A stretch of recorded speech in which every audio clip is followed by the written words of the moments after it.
زمین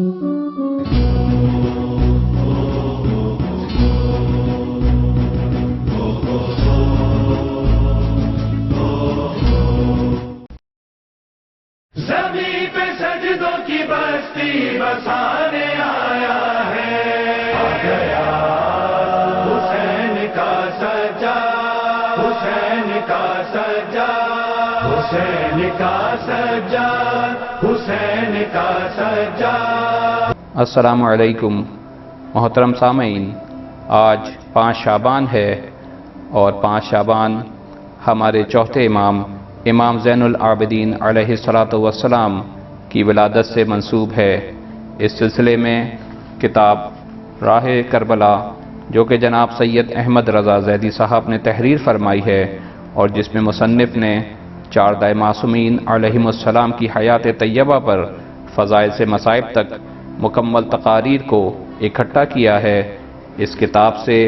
فضائل امام زین العابدین علیہ الصلاۃ والسلام پیش خدمت ہیں۔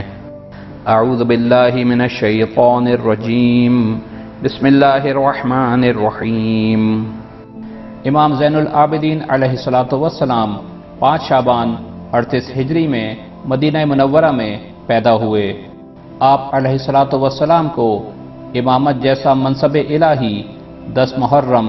سن 61 ہجری میں اپنے بابا امام حسین علیہ الصلاۃ والسلام سے منتقل ہوا۔ آپ کا دور امامت 35 سال پر محیط رہا اور آپ کی شہادت مدینہ منورہ میں سن 95 ہجری 25 محرم کو ولید بن عبد المالک کے حکم پر دیے گئے زہر سے ہوئی۔ آپ کا جائے مدفن جنت البقیع مدینہ منورہ ہے اور آپ علیہ الصلاۃ والسلام کو امام حسن علیہ الصلاۃ والسلام کی قبر مبارک کے برابر میں سپرد خاک کیا گیا، جبکہ دیگر 2 ائمہ امام محمد باقر علیہ السلام اور امام جعفر صادق علیہ الصلاۃ والسلام بھی آپ علیہ الصلاۃ والسلام کے ساتھ جنت البقیع قبرستان میں مدفون ہیں۔ تاریخ منابع میں منقول ہے کہ امام سجاد علیہ الصلاۃ والسلام کی 15 اولادیں ہیں، جن میں سے 11 بیٹے اور 4 بیٹیاں ہیں۔ امام زین العابدین علیہ الصلاۃ والسلام کی کنیات ابو الحسن، ابو الحسین، ابو محتمد اور ابو عبداللہ ہیں، جبکہ آپ کے القاب میں زین العابدین، سید الساجدین، سجاد، ہاشمی، علوی، مدنی، قریشی اور علی اکبر شامل ہیں۔ سامعین کرام، جہاں میدان کربلا میں خانوادہ اہل بیت علیہم السلام نے اور ان کے جانثار ساتھیوں نے ایک تابندہ کردار ادا کیا ہے، ان کرداروں میں ایک تابندہ اور درخشاں کردار امام زین العابدین علیہ الصلاۃ والسلام کا ہے۔ اس سلسلے میں جب ہم تاریخ کا مطالعہ کرتے ہیں تو ہمیں نہ صرف کربلا اور دوران اسیری آپ علیہ السلام اپنی ذمہ داریوں کو بحیثیت امام پوری کرتے نظر آتے ہیں، بلکہ قید یزید سے رہائی کے بعد آپ علیہ السلام کے 35 سالہ دور حیات میں آپ علیہ السلام کی حیات مبارکہ مسلسل ایک مجاہدانہ انداز میں نظر آتی ہے۔ میں یہاں پر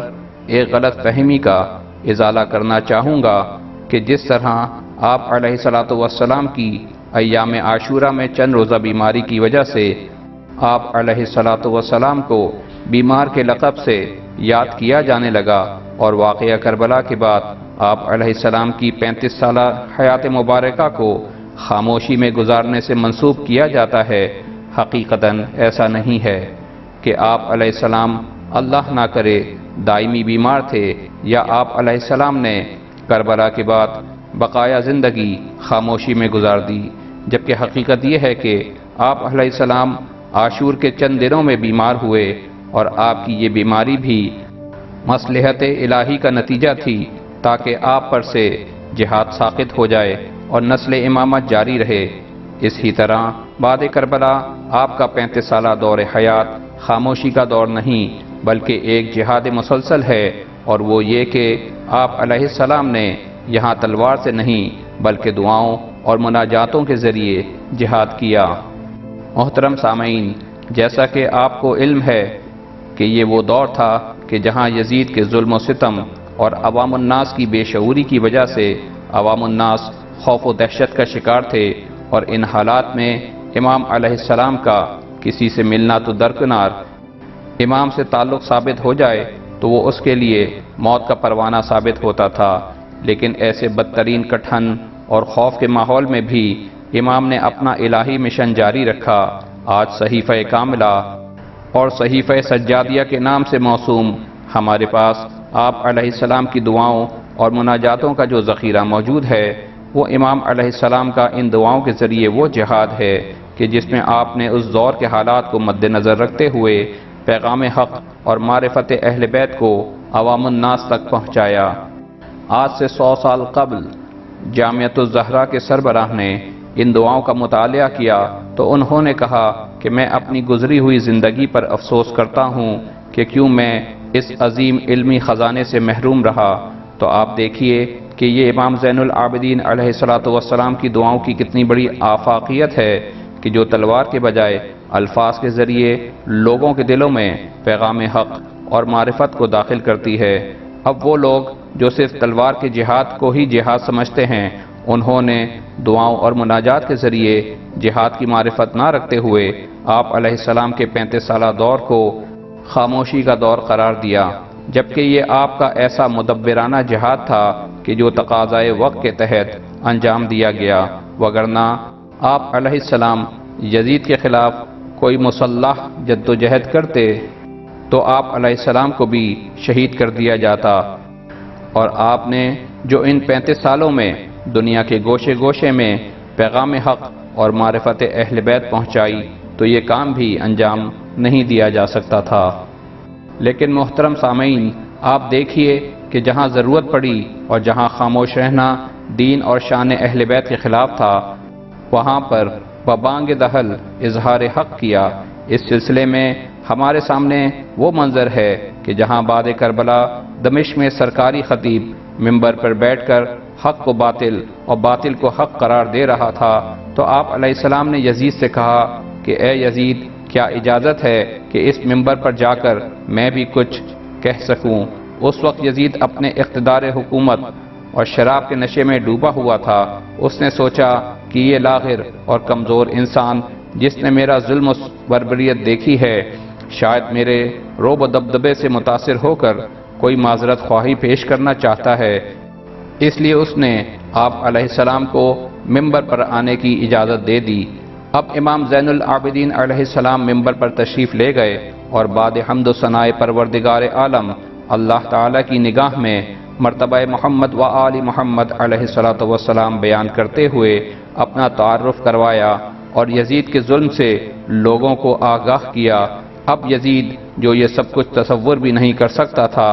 نے فوراً مؤذن کو بلایا، اور جبکہ ابھی وقت اذان بھی نہ ہوا تھا مؤذن سے کہا کہ اذان دینا شروع کر دے۔ اب جب مؤذن اذان دیتے ہوئے اشہد ان محمد الرسول اللہ پر پہنچا تو آپ نے کہا، یزید یہ بتا کہ یہ محمد الرسول اللہ تیرے جد امجد تھے یا میرے جد امجد ہیں؟ اب یہ امام زین العابدین علیہ السلام کا تلوار کے بغیر ایک ایسا جہاد تھا کہ جس نے یزید کے ان تمام منصوبوں کو خاک میں ملا دیا کہ جس کے ذریعے وہ بانیان اسلام کو باقی اور خود کو وارث اسلام قرار دے رہا تھا۔ اس طرح آپ علیہ السلام کے اس مجاہدانہ اقدام کا اثر یہ ہوا کہ عوام الناس پر حقائق آشکار ہو گئے اور عوام میں یزید کے خلاف غم و غصہ اور بغاوت کے آثار نمودار ہونے لگے، اور پھر یزید کے خلاف اتنے محاذ کھل گئے کہ اسے اسیروں کو رہا کرنا پڑا۔ محترم سامعین، آپ کے سامنے امام زین العابدین علیہ السلام کا ایک اور واقعہ پیش کروں گا جس میں آپ دیکھیں گے کہ امام علیہ السلام اپنے مقصد کو بروئے کار لاتے ہوئے کس طرح خلیفہ وقت کو مخاطب کرتے ہیں۔ اس سلسلے میں تاریخ میں لکھا ہے کہ خلیفہ عبد المالک کو جب یہ معلوم ہوا کہ رسول اکرم صلی اللہ علیہ وآلہ وسلم کی تلوار امام زین العابدین علیہ السلام کے پاس ہے تو اسے پریشانی لاحق ہوئی، کیونکہ وہ جانتا تھا کہ رسول اکرم صلی اللہ علیہ وآلہ وسلم کی تلوار کا آپ کے پاس ہونا آپ سے رسول اکرم کی قربت کو اور مستحکم کرتے ہوئے حکومت اسلامی پر آپ علیہ السلام کے حق کو ثابت کرتا ہے۔ اس لیے اس نے آپ کو خط لکھا کہ رسول اللہ صلی اللہ علیہ وآلہ وسلم کی تلوار اس کو بھیج دیں، اور ساتھ ہی یہ بھی تحریر کیا کہ اگر اس کے لائق کوئی خدمت ہو تو تحریر کریں، یعنی اس کا مطلب یہ تھا کہ اگر اس تلوار کے بدلے آپ کو کچھ رقم چاہیے تو وہ بھی ان کو دے دی جائے گی۔ لیکن امام علیہ السلام نے اپنے خط کے ذریعے اس کو رسول اللہ کی تلوار دینے سے انکار کیا، جس پر وہ دھمکیاں دینے پر اتر آیا، اور اس نے آپ کو لکھا کہ اگر آپ نے رسول اللہ صلی اللہ علیہ وآلہ وسلم کی تلوار اس کو نہ دی تو وہ آپ کو ملنے والا وظیفہ بند کر دے گا، جس کے جواب میں امام نے اسے لکھا کہ اللہ تعالیٰ نے ذمہ داری لی ہے کہ وہ اپنے پیروکار بندوں کو ناگوار چیزوں سے نجات دے گا اور پھر ایسی جگہوں سے روزی عطا کرے گا کہ جس کا وہ سوچ بھی نہیں سکتے ہوں گے، اور اس کے ساتھ ہی قرآن کریم کی ایک آیت بھی تحریر فرمائی جس کا مطلب یہ تھا کہ اللہ تعالیٰ کسی ناشکر خیانت کار کو دوست نہیں رکھتا۔ اب آپ دیکھیں کہ امام علیہ السلام کا یہ وہ جہاد ہے جو آپ اپنے دور کے ظالم اور جابر حکمران کے خلاف کر رہے ہیں۔ یہ آپ کے اس مجاہدانہ طرز عمل کا ہی نتیجہ تھا کہ جس نے عوام کے ذہنوں سے ان ظالموں کا خوف بھی دور کیا اور عوام الناس کو حق اور ناحق کی پہچان بھی کرائی۔ محترم سامعین، ہمیں اپنے رہبروں کی زندگیوں کا سرسری اور عامیانہ جائزہ نہیں لینا چاہیے، بلکہ معرفت اور عرق ریزی کے ساتھ ان کی زندگیوں کا مطالعہ کرنا چاہیے تاکہ ہم ان کے افکار و نظریات سے صحیح معنوں میں فیضیاب ہو سکیں، کیونکہ آپ دیکھیے کہ اگر ہم اس طرح باریک بینی سے کام نہ لیں تو ہمارے وہ عظیم امام جنہوں نے اپنی پوری زندگی ایک مجاہدانہ کردار ادا کیا، ہم انہیں ایک بیمار اور خاموش زندگی بسر کرنے والے امام کی نظر سے دیکھتے ہیں۔ سامعین کرام، یہ امام علیہ السلام کی اس مجاہدانہ زندگی کا ہی اثر تھا کہ جس نے یزید کے بدترین مظالم اور اس کے بعد آنے والے دشمنان اہل بیت حکمرانوں اور آپ علیہ السلام سے عقیدت رکھنے والوں کے خلاف ظلم و ستم روا رکھنے کے باوجود آپ علیہ السلام کا وہ عزت و احترام لوگوں کے دلوں میں برقرار رکھا کہ جس کا اظہار ہمیں اس واقعے میں ملتا ہے کہ جب عبد المالک کا لڑکا حشام اپنے دور خلافت سے قبل مکہ گیا اور عوام کی کثرت کی وجہ سے ہزار کوششوں کے باوجود حجر اسود تک نہ پہنچ سکا، جبکہ وہ خلیفہ وقت کا لڑکا ہونے کی وجہ سے مرتبے، محافظوں اور حکومتی انتظامات کے تحت آیا تھا، آخر تھک ہار کر اپنے ساتھیوں کے ساتھ قریب ہی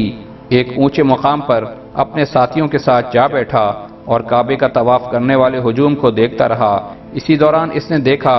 کہ ایک باوقار اور تمکنت کا حامل ملکوتی شخص طواف کرتے ہوئے جب حجر اسود کی جانب بڑھ رہا ہے تو عوام اس کے لیے راستہ بنا دیتے ہیں، تو اسے بہت شرمندگی ہوئی اور اس بات پر غصہ آیا کہ وہ خلیفہ وقت کا فرزند ہوتے ہوئے یہ شرف و مرتبہ حاصل نہ کر سکا۔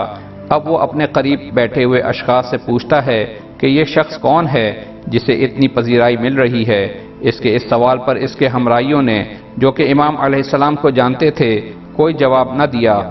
کیونکہ وہ بنو امیہ کے خاندان کی اہل بیت علیہم السلام سے بغض و عناد کو اچھی طرح جانتے تھے۔ اسی دوران خلیفہ کے قریب بیٹھے درباری شاعر جو خاندان اہل بیت سے محبت کرتے تھے سے خاموش نہ رہا جا سکا اور حشام سے کہا، اے میرے امیر، اگر تو اجازت دے تو میں اس شخص کا تعارف کراؤں کہ یہ شخص کون ہے۔ حشام نے کہا کہ ہاں بتاؤ کہ یہ کون ہے۔ فرزوق نے اس موقع پر امام زین العابدین علیہ السلام کی شان اقدس میں جو اشعار کہے ان کا شمار خاندان اہل بیت کی شان میں کہے گئے مشہور قصیدوں میں ہوتا ہے کہ جس کی ابتدا ان الفاظ سے ہوتی ہے کہ وہ ہیں جن کو یہ حرم الہی اچھی طرح پہچانتا ہے اور بہترین انسان کے فرزند ہیں۔ اور اب جب فرزوق شان امام علیہ السلام میں مدح سرائی کر رہا تھا تو ایک ہی قصیدے میں امام علیہ السلام کی وہ خوبیاں بیان کر گیا کہ ان کے اشعار کا ایک ایک لفظ حشام کے دل میں تیر بن کر پیوست ہو رہا تھا۔ فرزوق جانتے تھے کہ امام علیہ السلام کی اس طرح مدح سرائی کا انجام کیا ہوگا، اور پھر ایسا ہی ہوا کہ فرزوق کو حشام کے غیظ و غضب کا شکار ہونا پڑا اور فرزوق کو حشام نے بزم سے نکال دیا۔ جب امام علیہ السلام کو اس واقعہ کا علم ہوا تو آپ علیہ السلام نے ایک رقم کی تھیلی فرزوق کو بھجوائی لیکن فرزوق نے یہ رقم کی تھیلی یہ کہہ کر واپس کر دی کہ مولا میں نے یہ اظہار حق پیسوں کی خاطر نہیں بلکہ خوشنودی الہی اور خوشنودی محمد و آل محمد علیہ الصلوۃ والسلام کے لیے کیا تھا۔ لیکن امام علیہ السلام نے یہ رقم دوبارہ فرزوق کو یہ کہہ کر بھجوا دی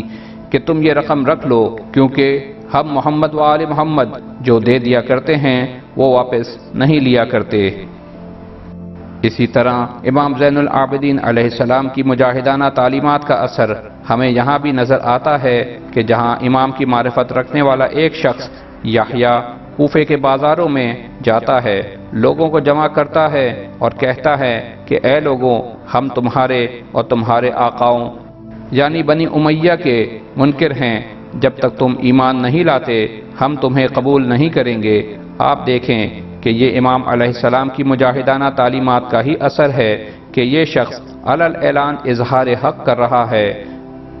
تو سامعین کرام، یہ سنت الہی اور سنت محمد و آل محمد علیہ الصلوۃ والسلام ہے کہ جو بھی حق کا ساتھ دے گا اور حق کا پرچار کرے گا وہ ان کی معرفت سے بہرور ہوگا، اور ان معرفتوں کا تعلق صرف 14 معصومین علیہ الصلوۃ والسلام کے دور حیات سے ہی نہیں بلکہ قیامت تک جو بھی راہ حق اختیار کرے گا وہ ان ہستیوں کی حقیقی معرفت حاصل کرے گا۔ سامعین کرام، اب میں آپ کے سامنے امام زین العابدین علیہ الصلوۃ والسلام کے چند فرمودات پیش کروں گا تاکہ آپ دیکھیں گے کہ امام اس زمانے کے حالات اور ظالم حکمرانوں کی سختیوں کو مد نظر رکھتے ہوئے کس لطیف انداز میں معاشرے کی کردار سازی کر رہے ہیں۔ امام فرماتے ہیں کہ اے لوگوں،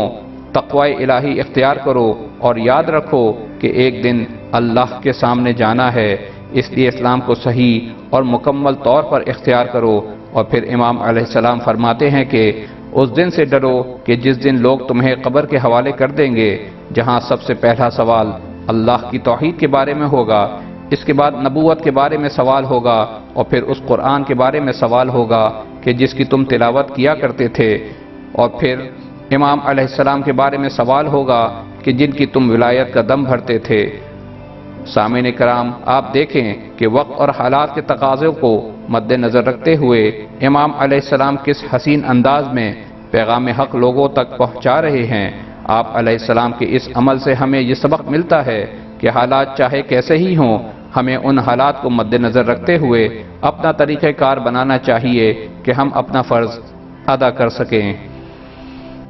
یہاں پر مجھے ایران کا وہ ماحول یاد آ رہا ہے کہ جب شاہ ایران کے زمانے میں انقلاب سے متعلق کسی بھی بات کرنے پر اتنی سخت پابندی تھی کہ ایران کے اخبارات تک میں لال رنگ کی روشنائی استعمال کرنے کی ممانعت تھی، کیونکہ لال رنگ انقلاب کی ترجمانی کرتا ہے۔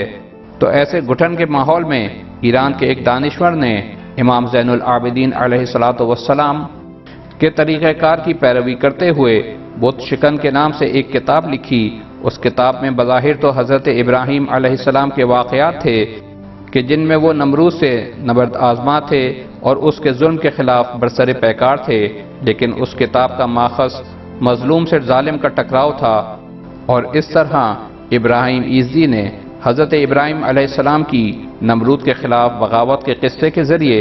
ایرانی عوام کو شاہ کے خلاف ابھرنے کا پیغام دیا۔ تو یہ واقعات جو میں نے آپ کے سامنے پیش کیے وہ جبر اور ظلم کے ماحول میں پیغام حق پہنچانے سے متعلق ہیں، لیکن اللہ کا شکر ہے کہ آج تو ہم ایک آزاد ماحول میں سانس لے رہے ہیں، اس لیے ضروری ہے کہ اس آزادی کی نعمت سے فائدہ اٹھائیں اور پیغام حق کو عام کریں۔ لیکن اس آزادی کے ماحول میں بھی پیغام حق کا پرچار کرنے کے لیے فکر و آگاہی کی ضرورت ہے، کیونکہ آج کے دور میں دشمن نے اپنا طریقہ واردات بدل لیا ہے۔ پہلے وہ کھل کر سامنے آ کر مخالفت کرتا تھا، لیکن اب وہ منافقین کی چادر چہرے پر ڈال کر ہماری صفوں میں شامل ہو گیا ہے، اور صرف ہماری صفوں میں ہی نہیں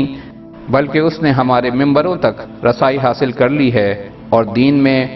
تحریفات کا وہ کام جو یزید انجام دینا چاہتا تھا اس نے وہ کام ہمارے ممبروں سے انجام دینا شروع کر دیا۔ اس لیے ہم پیروکاران محمد و آل محمد علیہ الصلوۃ والسلام کا فرض ہے کہ ہم صحیح معنوں میں اپنی ذمہ داریوں کا ادراک کرتے ہوئے اپنا فرض ادا کریں، تاکہ ہم صحیح معنوں میں امام حسین علیہ الصلوۃ والسلام کی صدائے استغاثہ حل من ناصری ینصرنا پر عمل پیرا ہو سکیں۔ محترم سامعین، اب میں اختتام بیان کی جانب بڑھتے ہوئے امام زین العابدین علیہ الصلوۃ والسلام کے مراتب اور آپ علیہ الصلوۃ والسلام کو حاصل اعجاز الہی کے حوالے سے چند واقعات پیش کروں گا۔ یہ اس وقت کی بات ہے جب حجاج بن یوسف نے خانہ کعبہ پر سنگباری کرائی اور خانہ کعبہ پر آگ کے گولے برسائے، جس کی وجہ سے خانہ کعبہ کے غلاف، چھت اور دیواروں کو نقصان پہنچا۔ لیکن اس کے بعد حجاج نے اپنے جرم کی پردہ پوشی کے لیے خانہ کعبہ کی اثر نو تعمیر کا ارادہ کیا، لیکن اس سلسلے میں جب بنیاد کو کھودا گیا تو وہاں سے ایک سانپ نمودار ہوا جو کسی کو بھی قریب نہیں آنے دیتا تھا۔ اس لیے اس نے امام زین العابدین علیہ الصلوۃ والسلام کو طلب کیا۔ امام زین العابدین علیہ الصلوۃ والسلام تشریف لائے تو سانپ نے راستہ دے دیا۔ امام زین العابدین علیہ الصلوۃ والسلام نے فرمایا کہ اب کام شروع کرو، کوئی زحمت نہیں ہوگی، اور اس طرح وہ خانہ کعبہ جس کی بنیاد حضرت ابراہیم خلیل اللہ نے رکھی تھی، اب جب دوبارہ خانہ کعبہ کی بنیادیں رکھنے کا وقت آیا تو وارث جناب ابراہیم خلیل اللہ نے خانہ کعبہ کی بنیادیں رکھیں، اور اسی طرح جب خانہ کعبہ میں حجر اسود کی تنصیب کا وقت آیا تو وارث رسول اکرم صلی اللہ علیہ وآلہ وسلم نے حجر اسود کو خانہ کعبہ میں نصب کیا۔ اور اب ایک وہ وقت بھی آیا کہ جب کچھ لوگوں نے جناب محمد حنفیہ کو خاندان کا بزرگ ہونے کی وجہ سے امام کہنا شروع کر دیا، جس کی وجہ سے جناب محمد حنفیہ نے امام زین العابدین علیہ الصلوۃ والسلام سے فرمایا کہ آئیے خانہ کعبہ چل کر امامت کی سند لیتے ہیں تاکہ عوام الناس کو امام وقت سے آگاہی ہو جائے۔ اس لیے جب محمد حنفیہ اور امام زین العابدین علیہ الصلوۃ والسلام خانہ خدا گئے، جہاں جا کر جناب محمد حنفیہ نے حجر اسود کو سلام کیا لیکن جواب سلام نہ آیا، تو اب امام زین العابدین علیہ الصلوۃ والسلام نے حجر اسود کو سلام کیا تو جواب سلام آیا۔ اس طرح عوام الناس پر امام زین العابدین علیہ الصلوۃ والسلام کی امامت آشکار ہوئی۔ محترم سامعین، اب میں امام سجاد علیہ الصلوۃ والسلام کی عبادتوں کے حوالے سے بیان کرتے ہوئے عرض کروں گا کہ آپ علیہ السلام کائنات کی واحد ہستی ہیں کہ جنہیں اس دنیا میں زین العابدین علیہ الصلوۃ والسلام کے لقب سے یاد کیا گیا، اور روز محشر بھی آپ علیہ السلام کو زین العابدین علیہ الصلوۃ والسلام کے لقب سے پکارا جائے گا۔ آپ کی عبادتوں کا کمال دیکھیے کہ ایک مرتبہ آپ حالت نماز میں تھے کہ آپ کے ایک فرزند کنویں میں گر گئے، لیکن آپ نے نماز کو ترک نہ کیا، اور نماز تمام کرنے کے بعد کنویں سے مخاطب ہو کر فرزند کی واپسی کا مطالبہ کیا تو ان کے فرزند کنویں سے اس طرح باہر آئے کہ ان کا دامن بھی تر نہ تھا۔ اللہم صلی علی محمد و آل محمد۔ اس حوالے سے میں آپ کے سامنے امام زین العابدین علیہ الصلوۃ والسلام کا ایک اور واقعہ پیش کروں گا کہ آپ حج کے لیے جانے والے قافلوں میں سے ایسے قافلے کا انتخاب کرتے تھے کہ جس قافلے میں آپ کو کوئی نہ جانتا تھا، کیونکہ آپ اس قافلے میں اپنے لیے قافلے والوں کی خدمت گزاری کی ذمہ داری لیتے تھے۔ اسی طرح ایک مرتبہ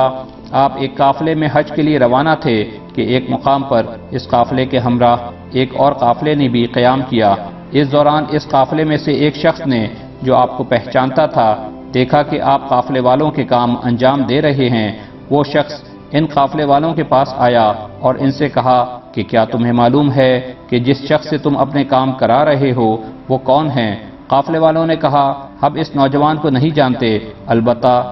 اس نوجوان نے اپنے ذمے یہ ذمہ داریاں خود لی ہیں۔ یہ سن کر اس شخص نے ان قافلے والوں کو بتایا کہ یہ فرزند حسین ابن علی امام زین العابدین علیہ الصلوۃ والسلام ہیں۔ ان قافلے والوں نے یہ سنا تو سب امام علیہ السلام کی خدمت میں حاضر ہو کر معافی کے طلبگار ہوئے اور کہنے لگے کہ ہمیں آپ علیہ السلام کے بارے میں علم نہ تھا، ہمیں معاف کر دیجئے، کیونکہ ہو سکتا ہے کہ ہم کسی ایسے امر کے مرتکب ہو گئے ہوں کہ جس کے سبب ہم عذاب الہی کے مستحق ہو جائیں۔ امام علیہ السلام نے یہ سنا تو کہا کہ نہیں، یہ ذمہ داریاں تو میں نے خود قبول کی تھیں تاکہ میں اس اجر و ثواب کا مستحق ہو جاؤں کہ جو اجر پروردگار نے حاجیوں کی خدمت سے متعلق رکھا ہے۔ سامعین محترم، آپ دیکھیے کہ امام علیہ الصلوۃ والسلام کے اس عمل میں ہمارے لیے کتنی نصیحتیں اور حکایتیں موجود ہیں۔ دراصل بات یہ ہے کہ ہم یا تو ان رموز سے ناواقف ہیں کہ جو پروردگار عالم نے اچھائیوں کے انجام دینے سے متعلق رکھی ہیں، یا پھر ہم اللہ تعالیٰ کے ارشادات پر یقین نہیں رکھتے، وگرنہ ایسا ہو ہی نہیں سکتا کہ ہم نیکیاں انجام دیتے میں دوسروں سے پیچھے رہ جائیں۔ بس ہم پر لازم ہے کہ ہم اسلام کی صحیح تعلیمات پر عمل پیرا ہوں، کیونکہ فضائل و مصائب اہل بیت علیہ الصلاۃ والسلام سے متعلق منعقد کی جانے والی تقاریب کا بھی یہی اصل مقصد ہے۔ بس محترم سامعین، فضائل امام زین العابدین علیہ الصلاۃ والسلام کا اختتام میں ان الفاظوں کے ساتھ کرنا چاہوں گا کہ 11 محرم کو کٹا ہوا قافلہ اسیر ہو کر کربلا سے جانب شام روانہ ہوا، لیکن اس قافلے کی شان دیکھیے کہ ان اسیروں کے ہاتھوں میں نہ خنجر، نہ تیر اور نہ تلوار تھی، لیکن جیسے جیسے یہ قافلہ جانب شام بڑھ رہا تھا، یزید وما اپنے تخت و تاج زمین بوس ہو رہا تھا۔ وما علینا الا البلاغ المبین، اللہم صلی علی محمد وآل محمد۔ آئیے آخر میں دعا کریں کہ اللہ تعالی ہماری اس مختصر سی عبادت کو اپنی بارگاہ میں قبول و مقبول فرمائے، اور اس نیک عمل کا ثواب محمد وآل محمد علیہ الصلاۃ والسلام کی طرف سے تمام سامعین اور کل مرحومین مومنین، مومنات اور شہداء کو عطا فرمائے، الہی آمین۔ اللہم ارزقنی شفاعت الحسین یوم الورود، اللہم صلی علی محمد وآل محمد۔ زیارت امام زین العابدین علیہ الصلاۃ والسلام۔ السلام علیک یا سید الساجدین، السلام علیک یا زین العابدین، السلام علیک یا حلیف الحسرات، السلام علیک یا ذا الصفنات، السلام علیک یا صاحب العبرات، السلام علیک یا اسیر الکربات، السلام علیک یا اعظم آل الاباء، السلام علیک یا ابن خامس اصحاب اہل الکساء، السلام علیک یا ابن سید الشہداء، السلام علیک یا عماد الاتقیاء، السلام علیک ورحمۃ اللہ وبرکاتہ۔ اللہم صلی علی محمد وآل محمد۔